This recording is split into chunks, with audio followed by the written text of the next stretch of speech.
What kind of a monster are you, Jose, to rape and sodomize your little son? Your child was killed with a gun that you purchased for someone that should not have had it. And this defendant, all along, murdered everyone in that house. And she morphed me into whatever she wanted me to be, and I obeyed just like a puppet.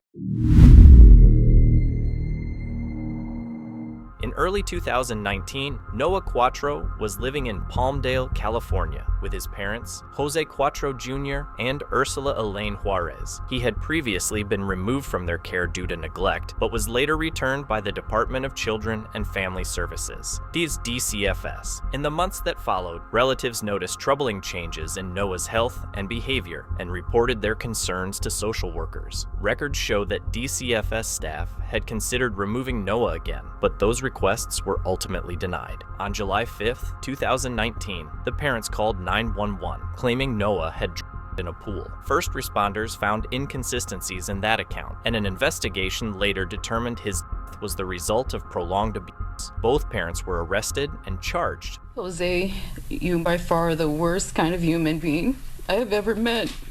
You are an evil monster.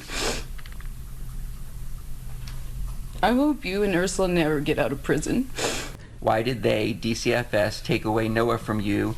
And DCFS said because he was being starved, and that one more week Noah would have died. Why, my God, why is there such evil in you, Ursula? What kind of a monster are you, Jose, to rape and sodomize your little son? In March 2024, both parents pleaded no contest, Jose to first-degree murder and torture, and Ursula to second-degree murder and torture. They made reports, we made reports, Gabriel's family made reports, and nothing has changed. Kids are still under their care. In April 2024, Jose was sentenced to 32 years to life and Ursula to 22 years to life. Noah's death prompted public outrage and renewed criticism of DCFS, with ongoing lawsuits alleging the agency failed to protect him despite multiple warnings.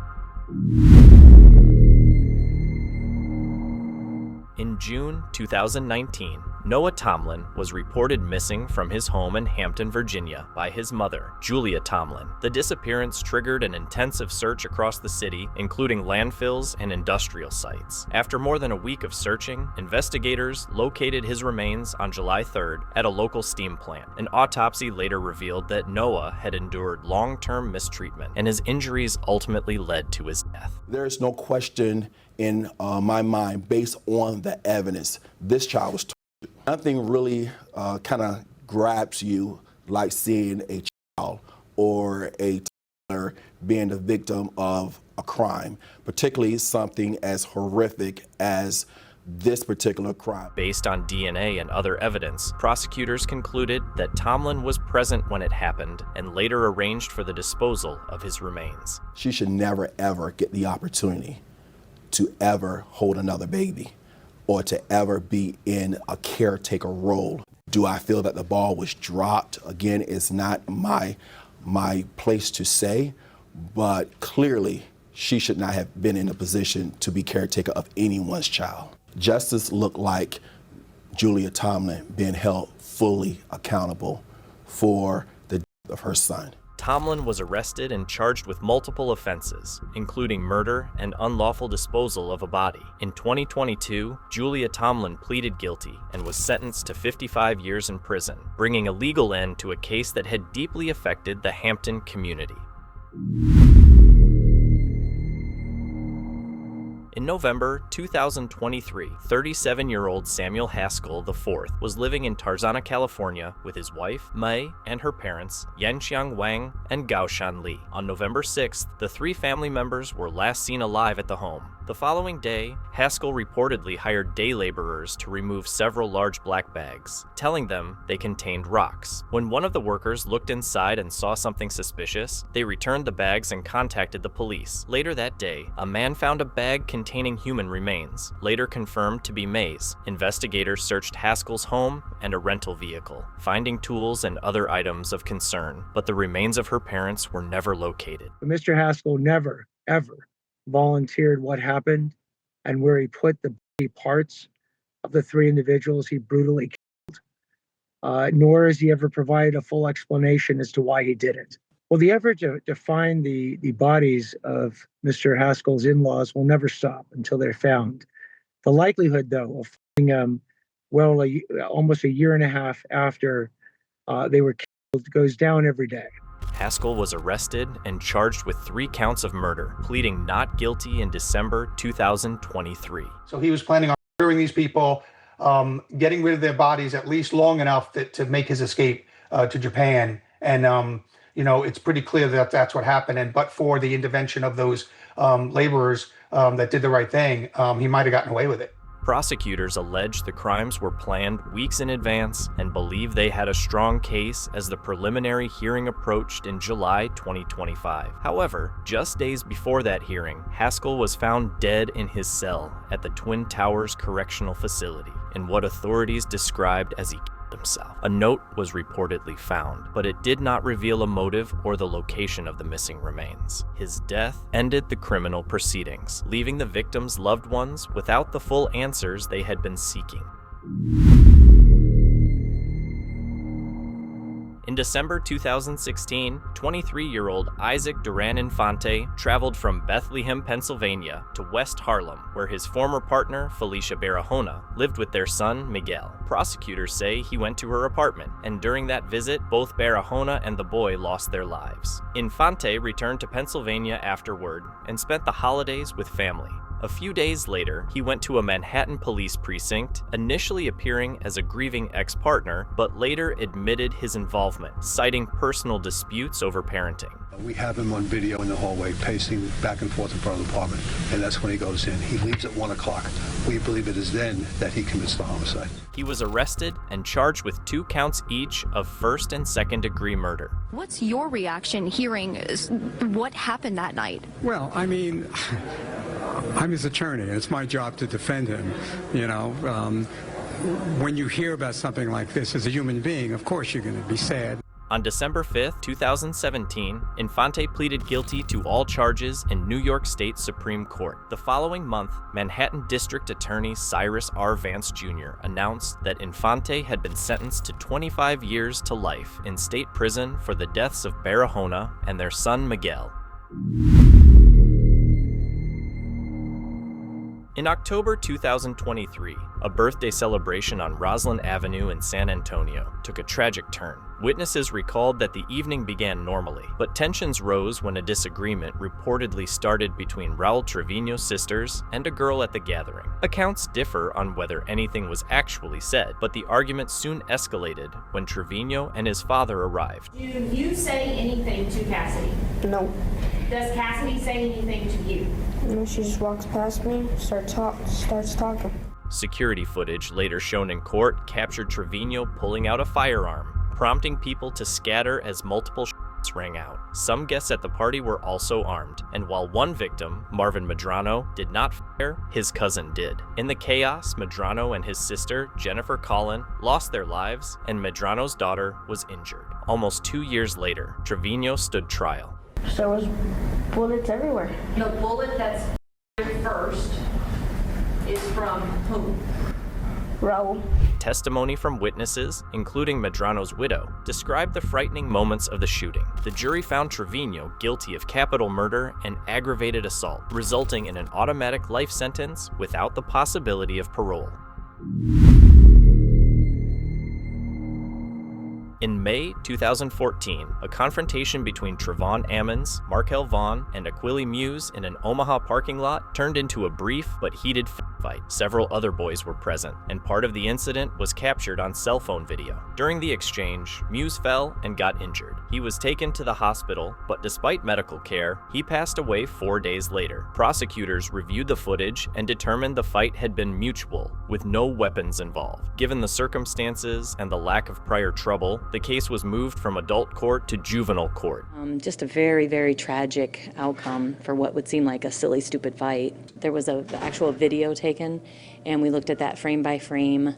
We looked at the history, of course, of the kids involved. There wasn't any weapons involved, and we just thought that based on all of those factors, that the best result in this would be in juvenile court. Once in juvenile court, Ammons pleaded no contest to manslaughter and Vaughn to accessory to a felony, both reduced charges. Continue it or ask for a trial. They went up and took responsibility immediately, and that's one of the things we talked about with the victim's family as well. They want closure and they want to see these people take responsibility, and that's what happened today. Their decision to accept responsibility without prolonging the case was supported by the victim's family, who sought closure. In July, the court sentenced them to probation, community service, continued school attendance, and participation in therapy and support programs. Part of their service was to be completed at the cemetery where Muse was laid to rest, reflecting a focus on accountability and restorative justice. In July 2025, police were called to an apartment near 75th Street and Northridge Lakes Boulevard in Milwaukee after reports of a shooting involving a boy. Investigators say an argument broke out between Ralph Taylor Jr. and his partner, Cassandra Taylor. During the dispute, Ralph took their son, known to neighbors as RJ, upstairs to a locked bedroom. Moments later, a shot was heard. Neighbors rushed in and tried to help while calling 911, but the boy could not be saved. So just imagine us women up there trying to help this baby. Dad just pacing back and forth over us like... And he didn't help at all? No. According to prosecutors, the weapon used had been purchased by Cassandra, despite Ralph being a convicted felon prohibited from owning weapons. After the shooting, Ralph allegedly hid the weapon, while Cassandra gave another weapon to a neighbor to conceal. This is terrifying, traumatic. Part of this tragedy that you're going to have to live with is the possible fact that your child was killed with a gun that you purchased for someone that should not have had it. Ralph was charged with first-degree intentional homicide and unlawful possession of a firearm. Cassandra was charged with child neglect resulting in death and illegally buying a weapon for someone not allowed to have one. The case remains in court as the community mourns RJ's loss. In November 2012, Manhattan psychiatrist Dr. Pamela Buchbinder's cousin and patient, 19-year-old Jacob Nolan, went to the office of Dr. Michael Weiss, Buchbinder's former partner and the father of her son, and attacked him. Weiss survived and later gained full custody of their son. Investigators later obtained surveillance footage from the day before the incident, showing Buchbinder and Nolan purchasing a weapon. Prosecutors alleged she also provided another weapon, drew a map to Weiss's building, and guided Nolan through the plan. To explain why she bought the sledgehammer for him is not what the case is about. It's why Jacob Nolan took it upon himself to sneak into an apartment, attempt to bludgeon a man, and him. In 2016, Nolan was convicted of attempted murder and sentenced to 9.5 years in prison, claiming he had been manipulated into carrying out the attack. And she morphed me into whatever she wanted me to be, and I obeyed, just like a puppet. What's the truth in this? I'd love to tell you. Nearly a decade after the incident, in 2022, Buchbinder pleaded guilty to first-degree burglary and first-degree attempted assault. She was sentenced to 11 years in prison, followed by 5 years of post-release supervision, bringing a long legal chapter to a close. In September 2020, 20-year-old Miguel Carvajal Jr. was in the parking lot of a CVS on Potranco Road in San Antonio when what began as a planned drug deal turned into a robbery attempt. 2 boys got into his car, and during the confrontation, were fired. Carvajal was struck and did not survive, while another passenger fled. Police quickly identified suspects using witness statements and location data from an ankle monitor worn by one of them. 3 boys, Trevon Chaney, Aviar Smith, and Roger Kuntz, were arrested. Over the next 3 years, the case moved through the courts. When it says punishment at 25 years. In 2023, Chaney pleaded to a reduced charge of aggravated robbery and received a 25-year sentence, while Smith accepted a plea deal for murder and was sentenced to 35 years. Kuntz had his charges dismissed due to insufficient evidence. The sentencing hearings brought emotional moments from the victim's family, who spoke about the lasting impact of their loss. In late October 2021, 19-year-old Leilani Beauchamp attended a Halloween party in Sacramento. Early the next morning, she left with 2 active-duty Air Force members, one of whom was Juan Parra Peralta. Later that day, she was at Parra Peralta's home in Fairfield, California. Tragically, she never returned home. Authorities eventually discovered her body in a rural area near Salinas, Monterey County. Following a tip, the investigation led police to arrest Jessica Quintanilla, 21, who was charged with first-degree murder, and her brother Marco Quintanilla, 27, who was charged as an accessory and for violating parole from a prior conviction. Para Peralta was also detained but later released, reportedly given immunity to testify. It looks like it could be a love triangle situation, but it's still, like I said, it's still being actively investigated. Prosecutors suggested a possible romantic conflict as a motive. In November 2024, Jessica was convicted and sentenced to 25 years to life, while Marco received 4 years in prison for his role after the crime. In February 1981, a boy was discovered wrapped in a blanket near Sioux Falls, South Dakota. Despite efforts to identify him, the case went cold for decades. In 2009, investigators exhumed his remains and obtained a DNA profile, but it wasn't until 2019, using advancements in genetic genealogy, that they were able to identify his mother as Theresa Bentaas. DNA collected from items outside her home confirmed the match, leading to her arrest. We pulled into an approach to a cornfield to turn around, and I seen the blankets laying there, and I just had to check it out. And that's when I found Andrew. What was going through your mind? I had a lot of shock. I was very surprised, and I just couldn't believe I'd found him. Court records state that Bentaas, then a young woman, had hidden her pregnancy from those around her. In 2021, she entered an Alford plea to first-degree manslaughter, meaning she did not admit guilt but accepted the legal consequences. A judge sentenced her to 10 years in prison, with 9 years suspended, and credited her for time already served. The resolution closed one of the region's longest-running cold cases, bringing an end to nearly 40 years of unanswered questions. In June 2019, a home in Anderson, South Carolina, was struck by shots in the early morning hours. Inside was Janiah Scott, along with family members. The attack left Janiah fatally injured and 2 others hurt, sparking grief and outrage throughout the community. Days later, police arrested Stephen Braden Powell, charging him with murder and multiple counts of attempted murder. Around the same time, an account in Powell's name briefly displayed a post that appeared to confess to the crime before it was deleted and replaced with a claim that the account had been hacked. Investigators believed more than one person was involved. She didn't die of natural causes. She didn't, have any type of illness.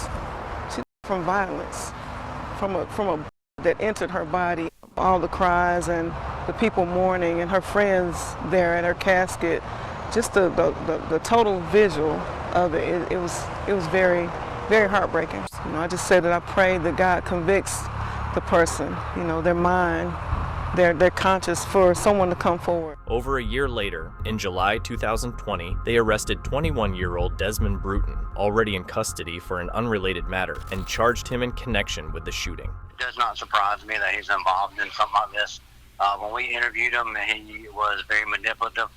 I believe he knew a lot more about what was going on in our case than he led on to believe. And so it does not surprise me that he is involved in something like this.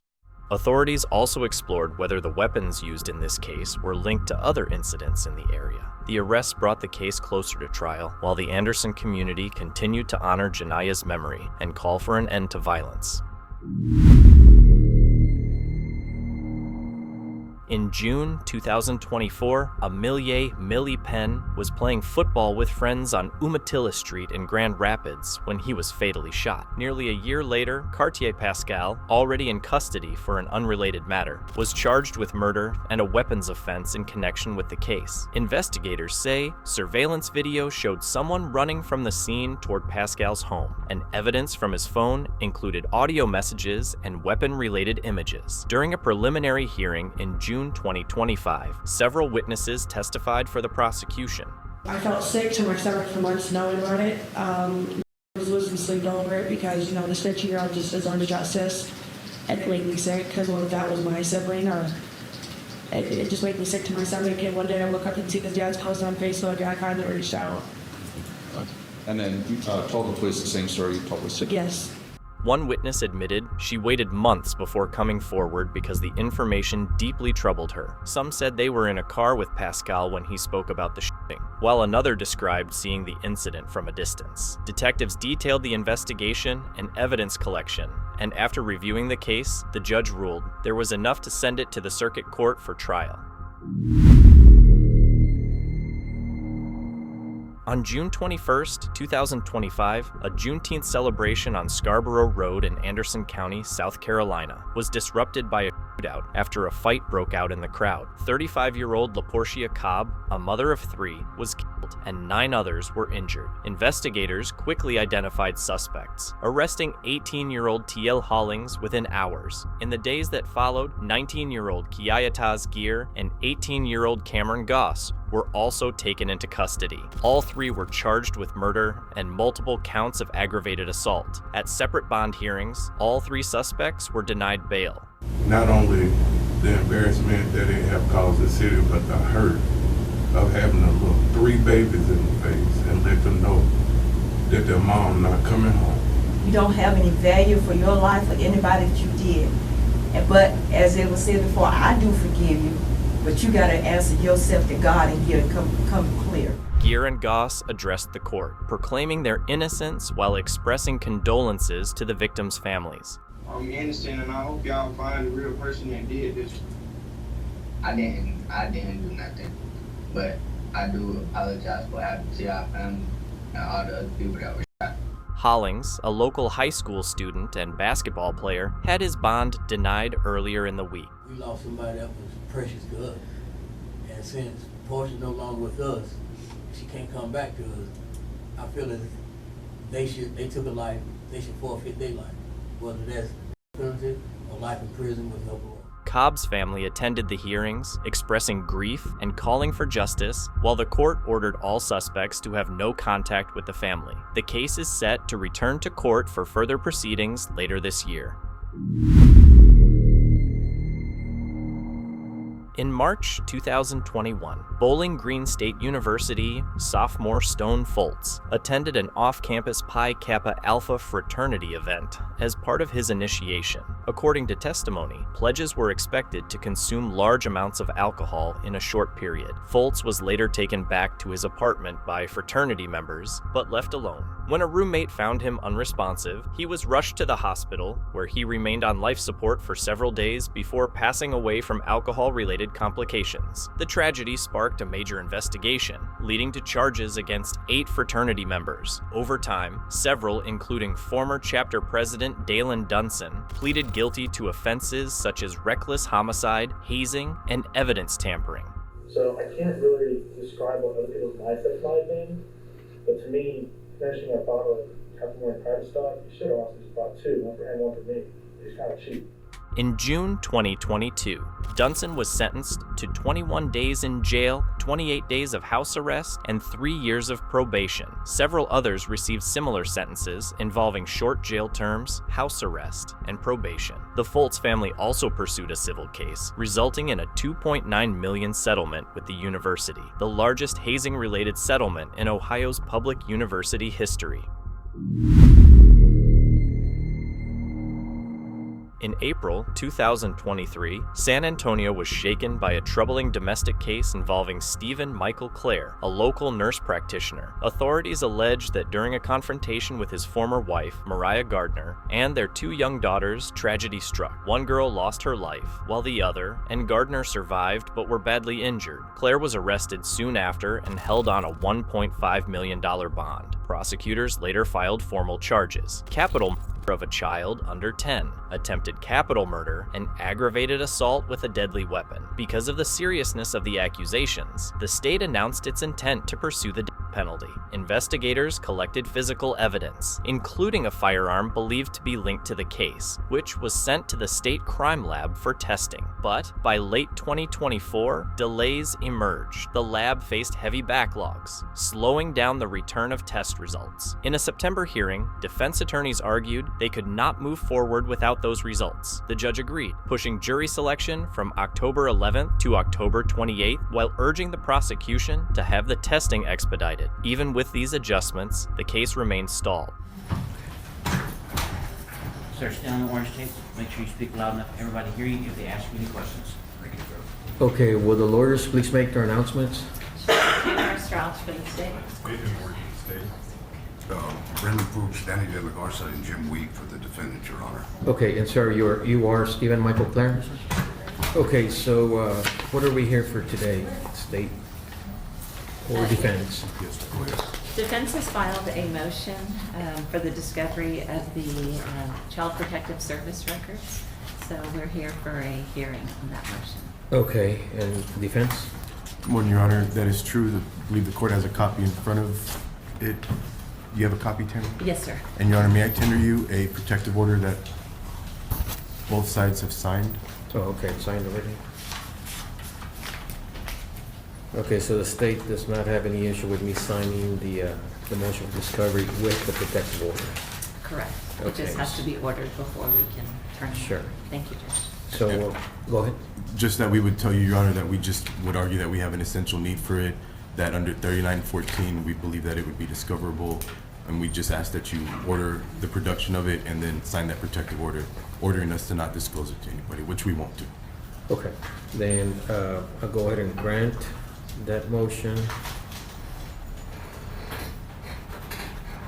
And I will also sign the agreed protective order, already signed by both parties. And of course, just remain in compliance with that protective order, defense. Yes, Your Honor. Okay. And So, I have the disc to turn it. to turn over right now? Yes, Okay, sir. so I've signed that.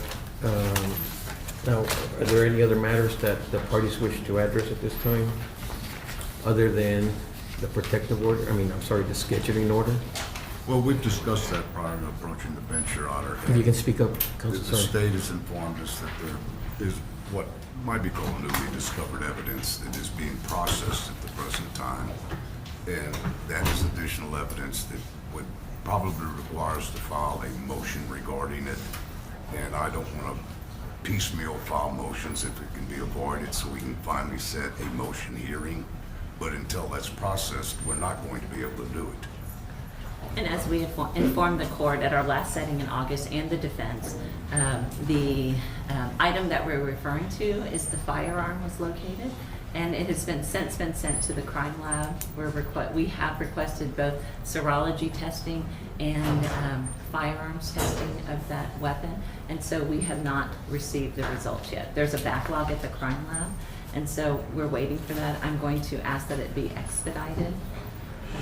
I would suggest that the state do that. This is a capital murder death penalty case, and I'm sure there's some sort of supervisor at the crime lab that can kind of jumpstart this. Oh, that's correct. I can get it expedited. Okay. I wasn't sure until they just informed me the backlog turnaround time, and so when I leave here, I'll ask that it be expedited. Okay, because I'll note that the scheduling order that we have right now is for the most part obsolete.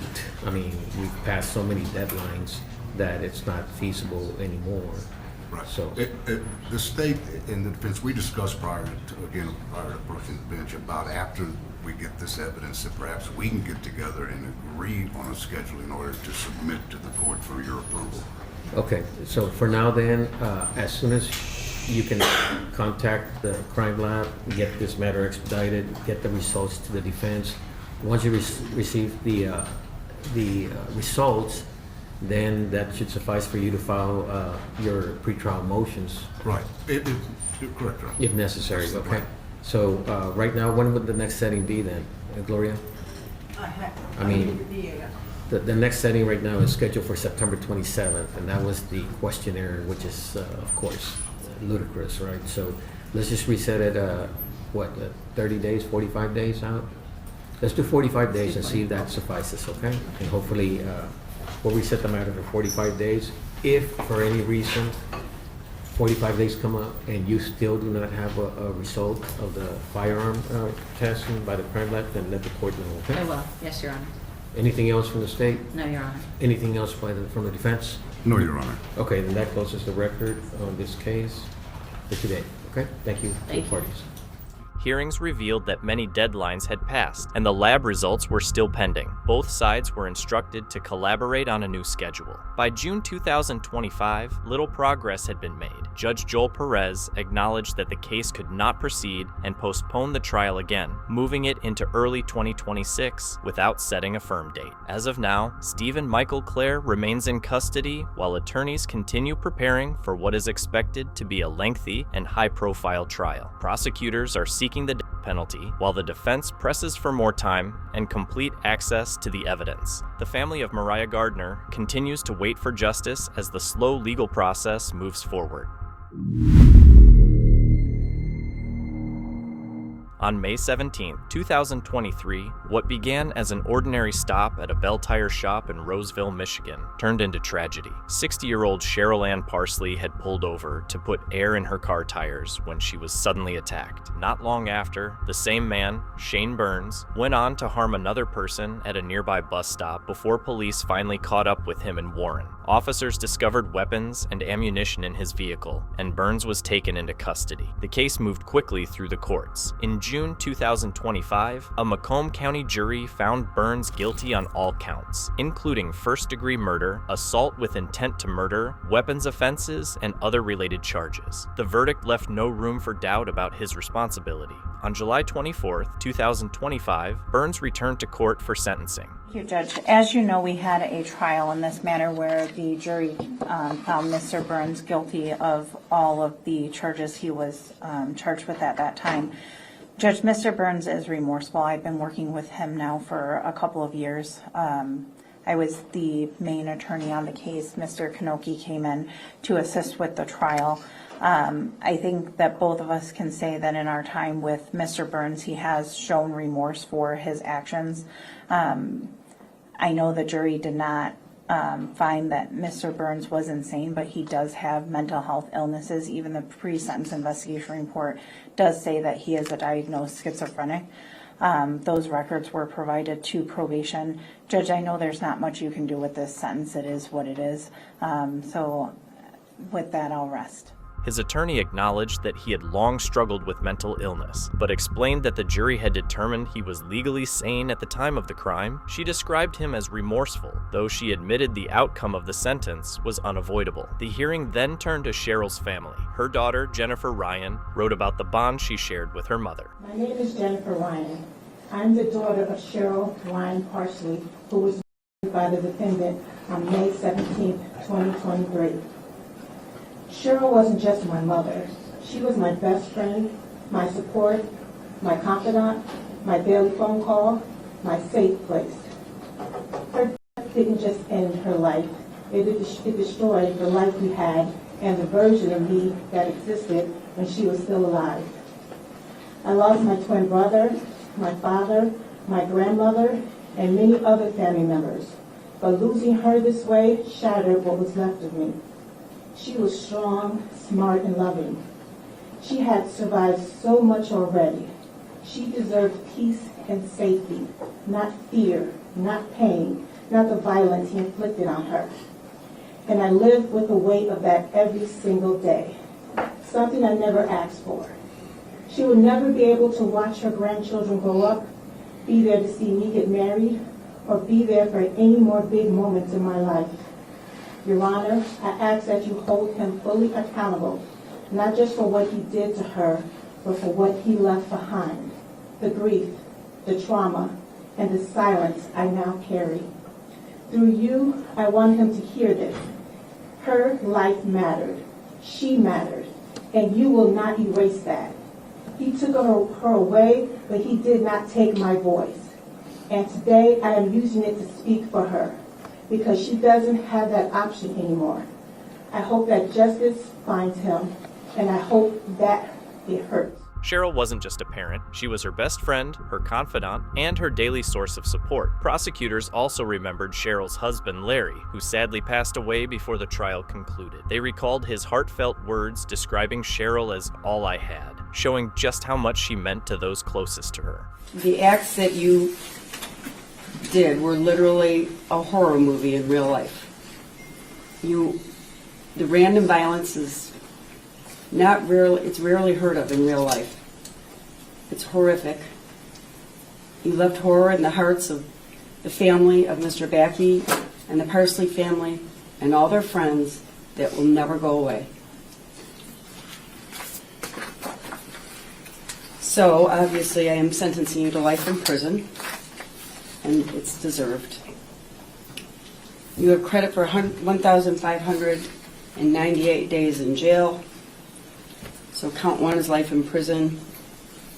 What? Oh, there's felony firearms. So count 1, life in prison with credit for 799 days. No contact with the Parsley or the Parsley family. Restitution for a total amount of $6,870.21 to Jennifer Ryan, with 1,180 of that to the state of Michigan. Crime victim fee. There's a crime victim fee of $130 and $68 state costs. Count 2, assault with intent to murder. 30 years to 60 years in the Michigan Department of Corrections with credit for 799 days. $68 state costs. No contact with Robert Joseph Backey Jr. or his family, directly or indirectly. Count 3, possession of a firearm by a felon, and count 5, possession of ammunition by a felon.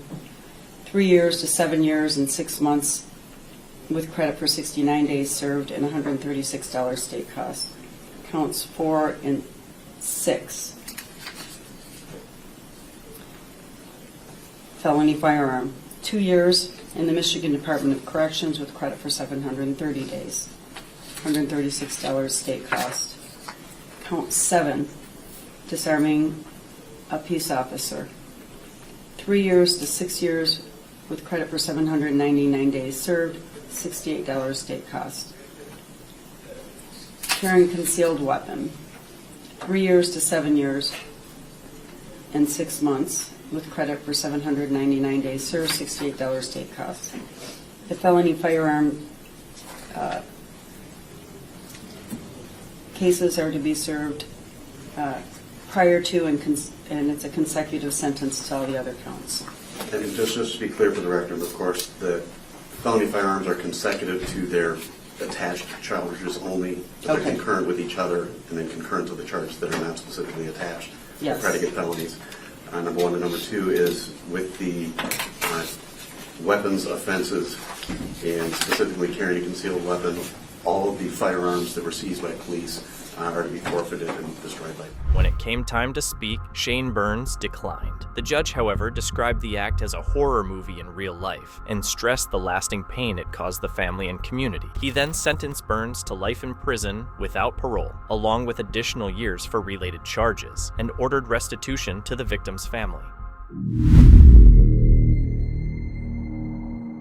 Between late 2017 and early 2018, Shelby Nealy and his wife, Jamie Avancich, were living together with their daughter and son in Port Richey, Florida. At some point in January 2018, Jamie suddenly disappeared. Family members continued receiving messages from her phone, and her husband, Shelby, told people she had simply left. In truth, she had died.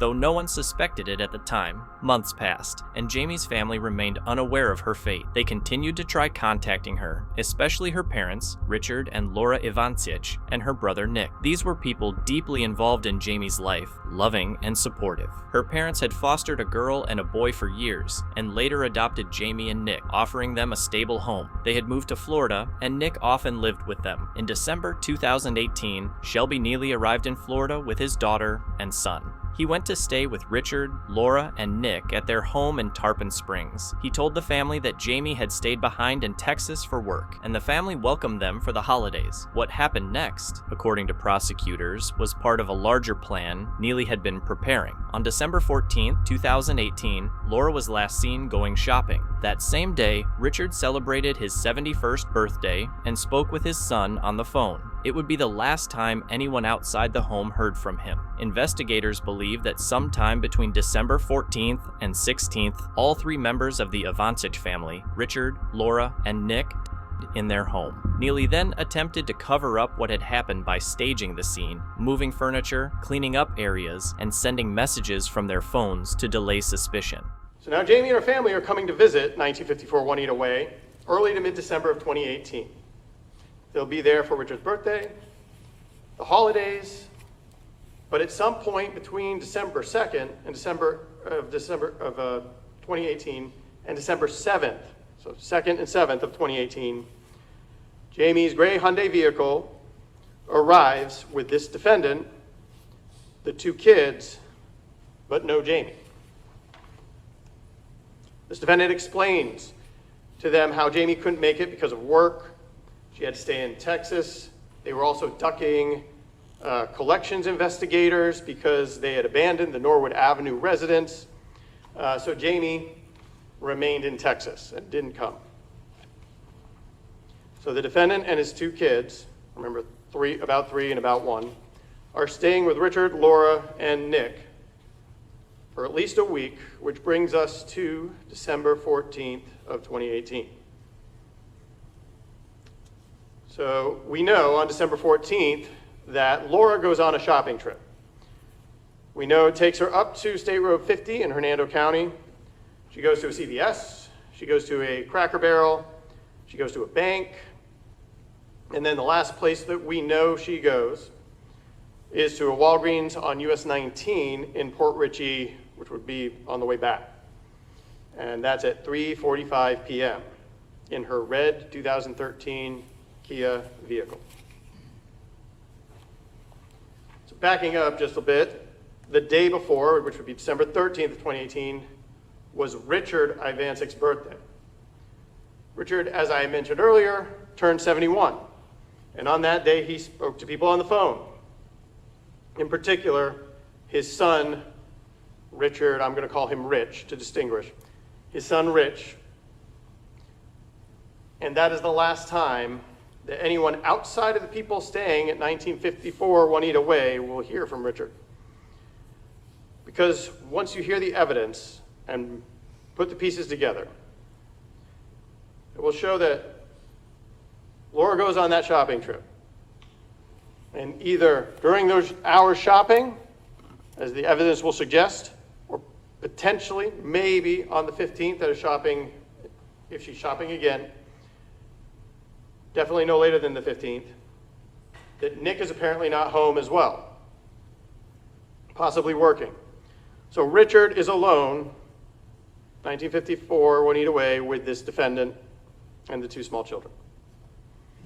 And this defendant, all along, had been planning to murder everyone in that house. So while Richard is walking in the house, in the dining room area, towards the kitchen, this defendant, armed with a hammer, attacks him. Richard gets hit twice in the chest. A third blow hits him in the neck. And then he is struck multiple times in the head.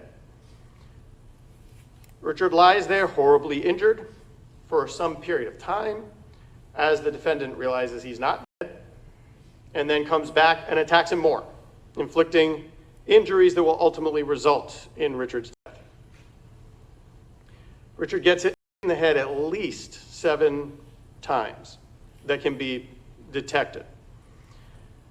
Because multiple blows are hard to tell. If you hit somebody in the same place over and over again, you can't necessarily distinguish it as multiple blows. But there's at least 7 blows to the head. In the nose, in the forehead, in the right eye, in the back of the head. So the defendant leaves Richard there on the floor and waits. He waits for Laura to return so that he can bash Laura's skull in as well. So Laura, as I told you before, we know was at Walgreens in Port Richey at 3:45 p.m. on December 14th, which was a Friday.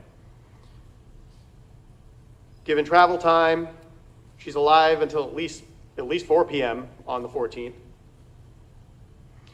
Give or take a few minutes.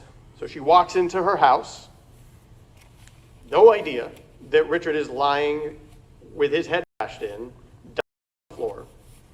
And as she goes to enter the kitchen, the defendant begins bashing her head in with a hammer, striking her at least 5 times in the back of the head.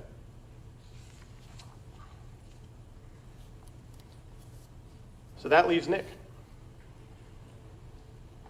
While Nick is away, the defendant begins to hide the evidence of his horrible crimes. Both Laura and Richard are apparently incapacitated on or very near to carpets lying on the floor in the respective rooms that they are in. So the defendant uses the carpet to roll up Laura, drag her down the hallway of this mobile home to the end door, which is the master bedroom, and into the connected master bathroom. He then rolls up Richard in the carpet, drags him down the hall into the master bedroom, and closes the door. He then mops up the floor to ensure that Nick will not suspect the violent fate that his parents have suffered and the violent fate that this defendant has in store for Nick himself. Nick will eventually return home.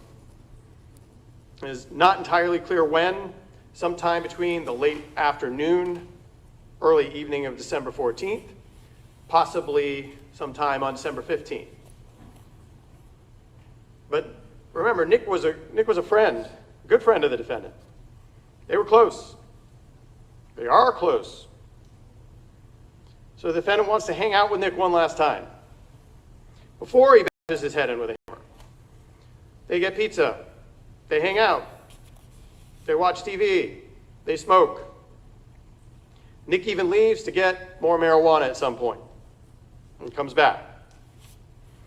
At some point, they watch The Grinch. This goes on.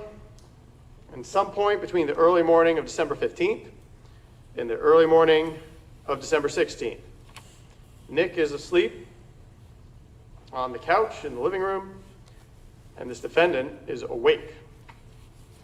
So now it's time to finish what he traveled from Texas to do. The defendant gets the same hammer, comes up to Nick while he's sleeping, and begins banging him in the head. Nick springs up, and is not quick, like the defendant will later claim he wanted it to be, and there are multiple blows bashing Nick's forehead in, causing the injuries that will ultimately lead to his death. At least 3, but in the estimate of this defendant, at least 5 to 7 blows. Nick is similarly dragged from the living room on some type of blanket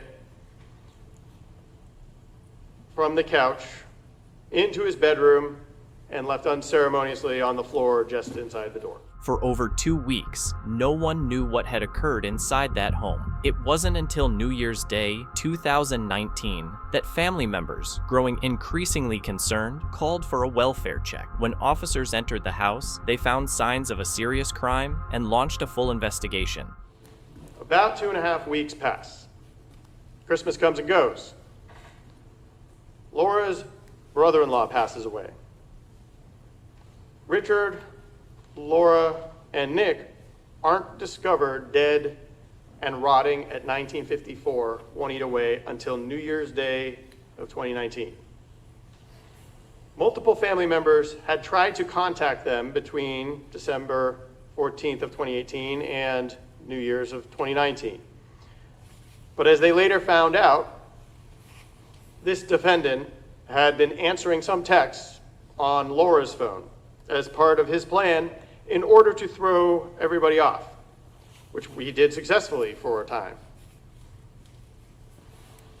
But on January 1st of 2019, Richard's oldest son, Rich, has been trying to reach his father and has not been able to.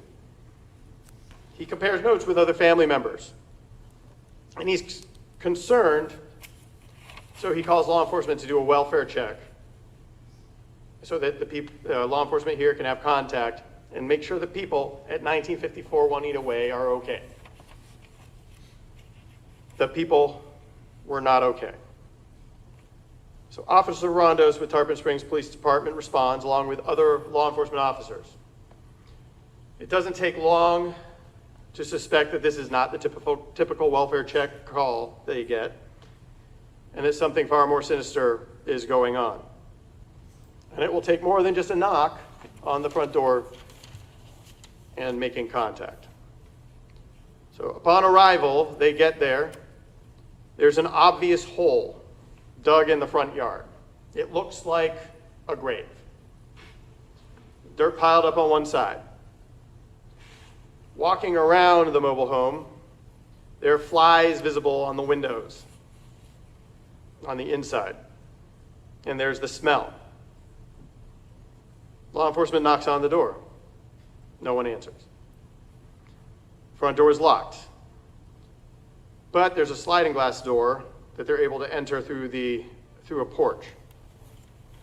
And as they enter, it is more and more clear that this is going to be bad. There's a couch just inside the sliding glass door with all over it. And the place is just trashed. Garbage all over the floor in the kitchen. Moving into the living room from the kitchen, there's a drop cloth strangely laid out on the floor. And again, trash is lying around. So law enforcement, while announcing themselves, go deeper into the residence, into the hallway that all the bedrooms are off of. They check the first bedroom on the right. A little unkempt, but otherwise normal. Before even opening the next door on the right, they can see, which would be Nick's bedroom, they can see the fluid pooling at the bottom of the doorway. Open the door, and there's Nick, covered with a tarp. Also, paint poured on parts of him.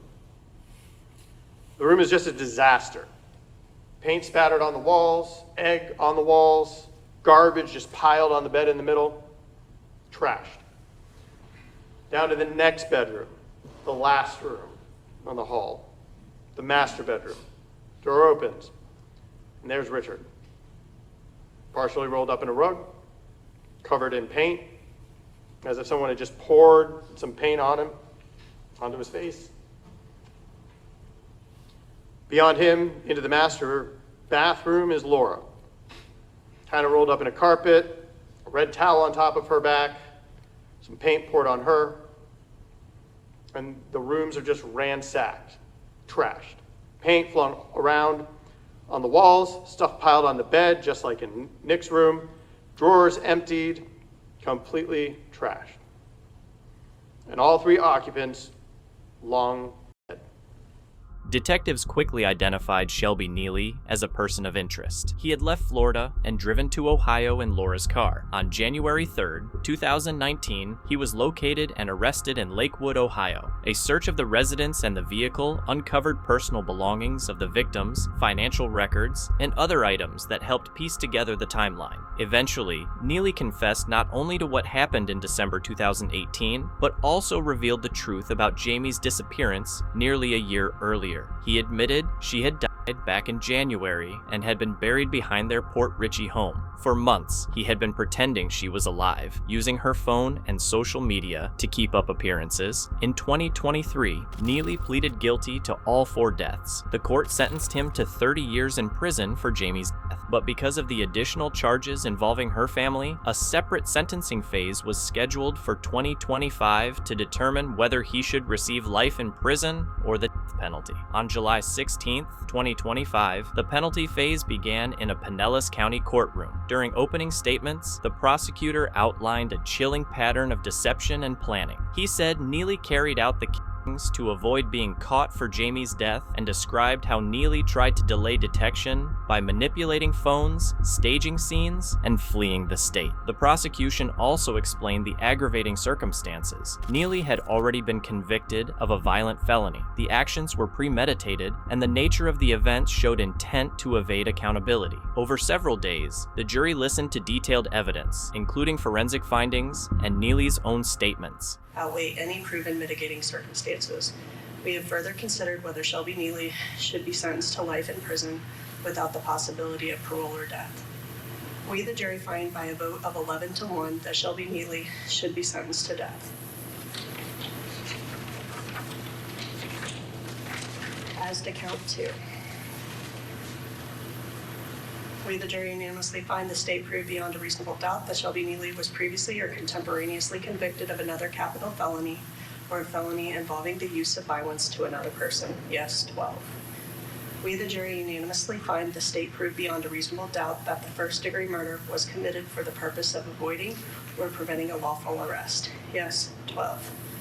We, the jury, unanimously find the state proved beyond a reasonable doubt that the first-degree murder was especially heinous, atrocious, or cruel.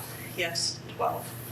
We, the jury, unanimously find the state has proved beyond a reasonable doubt that the first-degree murder was committed in a cold, calculated, and premeditated manner without any pretense of moral or legal justification. Yes, 12. We, the jury, have unanimously found that the state proved one or more aggravating factors. Each of us has considered whether one or more mitigating circumstances exist.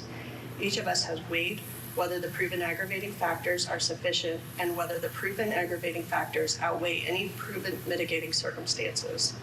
We have further considered whether Shelby Nealy should be sentenced to life in prison without the possibility of parole or death. We, the jury, find by a vote of 11-1 that Shelby Nealy should be sentenced to death. As to count 3, we, the jury, unanimously find the state have proved beyond a reasonable doubt that Shelby Nealy was previously or contemporaneously convicted of another capital felony or a felony involving the use of violence to another person. Yes, 12.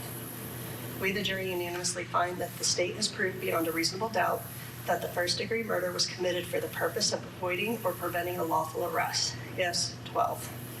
We, the jury, unanimously find the state proved beyond a reasonable doubt that the first-degree murder was especially heinous, atrocious, or cruel. Yes, 12. We, the jury, unanimously find the state proved beyond a reasonable doubt that the first-degree murder was committed in a cold, calculated, and premeditated manner without any pretense of moral or legal justification. Yes. On July 25, 2025, the jury returned a decision. By a vote of 11-1, they recommended that Nealy be sentenced to death for each of the 3 family members. A final sentencing hearing, known as a Spencer hearing, was scheduled for December 9th. At that time, the judge will review the jury's recommendation and make the final decision, whether to uphold the sentence or instead impose life imprisonment without parole. Big thanks to our viewers for joining the courtroom journey with us. Your interest in the stories of justice is what keeps our channel alive.